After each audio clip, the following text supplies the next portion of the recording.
Monday காலையில் வந்துருச்சு. Office போக வேண்டிய நாளும் வந்துருச்சு. ஸோ காலையில் என்னடா லஞ்ச் பாக்ஸில் பேக் பண்ணலாம் அப்படின்னு யோசிச்சுட்டு இருந்தேன்.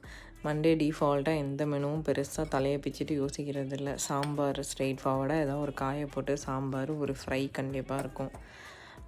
ப்ளஸ் சிக்கனும் கொஞ்சம் ப்ரோட்டீனுக்காக கொஞ்சம் சிக்கனும் ஷாலோ ஃப்ரை பண்ணியிருந்தேன். அது மட்டும் நான் பண்ணேன். மித்ததெல்லாம் குக்கர் ப்ரிப்பேர் பண்ணி வச்சுட்டு போயிட்டாங்க. ஆனால் சின்ன வயசில் இதே லஞ்ச் பாக்ஸை லஞ்ச் டைமில் திறக்கிறதுக்கு பயங்கர எக்ஸைட்டிங்காக இருக்கும். இப்போ தெரியுது அம்மாவோட கஷ்டம்லாம் எப்படி இருந்திருக்கும்னு.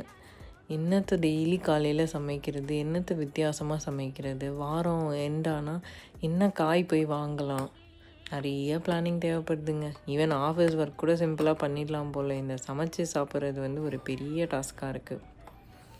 எனிவேஸ், என் சேனல் நிறைய சப்போர்ட் பண்ணுறீங்க. கொஞ்சம் சப்ஸ்கிரைபும் பண்ணுங்கள், லைக் பண்ணுங்கள். தேங்க்யூ.